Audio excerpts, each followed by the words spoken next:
प्रदेश pensioner व senior citizen association Nalagarh इकाई द्वारा एक बैठक का आयोजन किया गया।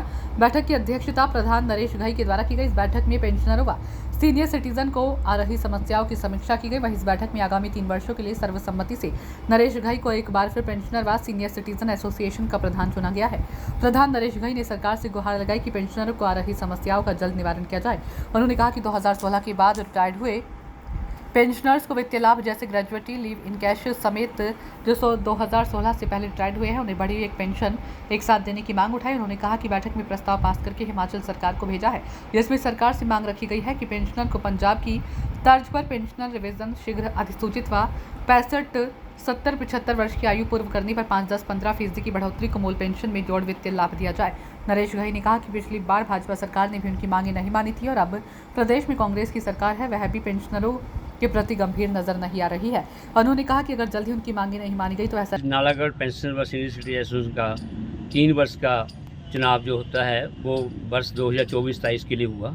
उसमें सर्वसम्मति से मुझे अध्यक्ष चुना और उसमें जो हमारी कार्यकारिणी बनी है उसमें वरिष्ठ उपाध्यक्ष जगतार सिंह राणा, कैलाश राणा सेक्रेटरी चुने गए और इसी तरह से उप प्रधान सरवन चौधरी चुने गए और कार्यकारिणी जो है नई इस बार चुनी गई है।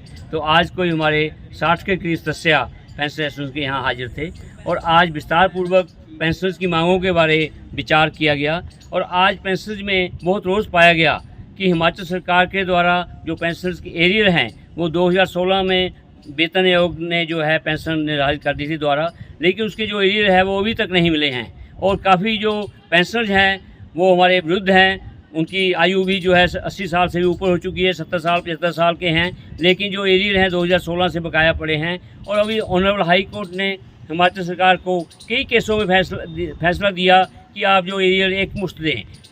तो हिमाचल सरकार ने अभी 3 दिन पहले ही एक नोटिफिकेशन जारी किया, उसमें ये कहा कि हाई कोर्ट के आदेश के अनुसार जो लोग कोर्ट में गए उनको तो जो एरियर हैं वो पूरे मिलेंगे, लेकिन जो बाकी लोग हैं उनको पेंशन, ग्रेजुएटी का एरियर और जो दूसरा लीव इनकैशमेंट का एरियर है वो 2016 से लेकर 22 तक नहीं मिले हैं। तो हमारी पेंशन एसोसिएशन की मांग है कि जो एरियर है वो सभी को दिए जाएं और जो मेडिकल भत्ते हैं वो भी हमारे पेंशनर जो हैं पिछले कई वर्षों से मेडिकल के बिल बकाया पड़े हुए हैं। तो अब तो हिम केयर योजना भी बंद कर दी, तो पेंशन के जो मेडिकल बिल हैं वो भी करोड़ों में हैं, तो उनको भी दिया जाए। ये ना हो कि हमारे पेंशनर्स सड़क से धार जाएँ उसके बाद आएँ। तो इसलिए आज पेंशनर्स की जो हमारी कार्यकारिणी थी वो आज नहीं चुनी गई। तो हमने हिमाचल सरकार से यही निवेदन किया है कि आप पेंशनर की समस्याओं को जल्द हल करें, वरना तो जो पेंशनर्स हैं वो हिमाचल सरकार के खिलाफ जो है अपना आंदोलन करने पर मजबूर होना पड़ेगा, क्योंकि जो पेंशनर्स का जो हक है वो एक ड्यू हक है, वो कोई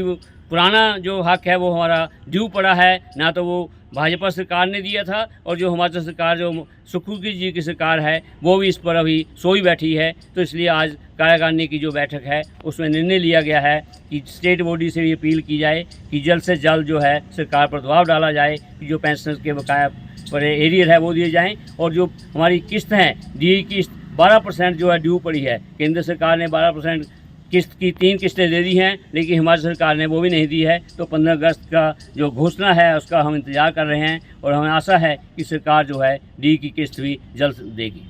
थैंक यू।